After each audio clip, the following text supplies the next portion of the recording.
This is part 2 of breathing exercise for mild cases of COVID-19. Deep breathing exercise with inspiratory hold. इस exercise में आपको धीरे धीरे गहरी सांस लेनी है। सांस को 3 सेकंड तक अंदर रोक के रखना है और उसके बाद सांस को बाहर निकालनी है। धीरे धीरे गहरी सांस लेनी है। सांस को 3 सेकंड तक रोक के रखना है और उसके बाद सांस को बाहर निकालनी है। ये एक्सरसाइज आप 1 घंटे में 5 से 10 बार कर सकते हैं। Deep breathing exercise with incentive spirometry. इस एक्सरसाइज में हम इंसेंटिव स्पायरोमीटर नाम के इंस्ट्रूमेंट का इस्तेमाल करेंगे। स्पायरोमीटर मशीन के माउथपीस को मुंह के अंदर रखकर आपको ज़ोर से और गहरी सांस लेनी है और उसके बाद सांस को बाहर निकालनी है। आप अगर ज़ोर से और गहरी सांस लेंगे तो स्पायरोमीटर मशीन के तीनों 3 बॉल्स ऊपर होंगे। इसका मतलब ये है कि आप अच्छा एफर्ट कर रहे हैं। आप ये एक्सरसाइज 1 से 2 घंटे में 5 से 10 बार कर सकते हैं। डायाफ्रैग्मेटिक ब्रीदिंग एक्सरसाइज। डायाफ्रैग्मेटिक ब्रीदिंग एक्सरसाइज करने के लिए आपको सीधे लेट जाना है। आपके दोनों पैर मुड़े हुए होने चाहिए। आपको राइट हैंड पेट के ऊपर रखना है और लेफ्ट हैंड चेस्ट के ऊपर रखना है।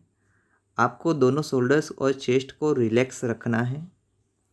आपको धीरे धीरे गहरी सांस लेनी है और उसके बाद धीरे धीरे सांस को बाहर निकालनी है। आप जब सांस अंदर लेंगे तब आपका पेट ऊपर की ओर आएगा और जब आप सांस बाहर निकालेंगे तब आपका पेट नीचे की ओर आएगा और ये मूवमेंट आपको अपने राइट हैंड के नीचे फील होगी। आपका लेफ्ट हैंड जो आपने अपने चेस्ट के ऊपर रखा है वहाँ पर आपको कोई भी मूवमेंट महसूस नहीं होगी। इस एक्सरसाइज में हम डायाफ्राम मसल का इस्तेमाल करते हैं, इसीलिए इस एक्सरसाइज को डायाफ्रैग्मेटिक ब्रीदिंग एक्सरसाइज कहते हैं।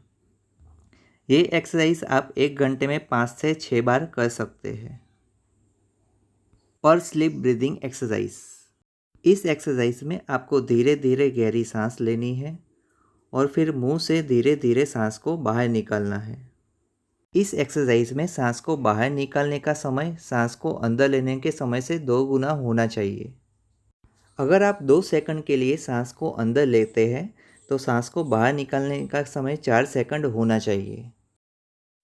थकान लगने पर और घबराहट होने पर आप दीवार के सपोर्ट के सहारे खड़े रहकर भी पर स्लीप ब्रीदिंग एक्सरसाइज कर सकते हैं। थकान लगने पर आप किसी चेयर या टेबल के ऊपर दोनों हाथ रखकर आगे झुककर भी पर स्लीप ब्रीदिंग एक्सरसाइज कर सकते हैं। Prone position. कोरोना वायरस के ऐसे पेशेंट हैं जिनका ऑक्सीजन लेवल कम है, जिनको ऑक्सीजन मास्क की ज़रूरत पड़ती है।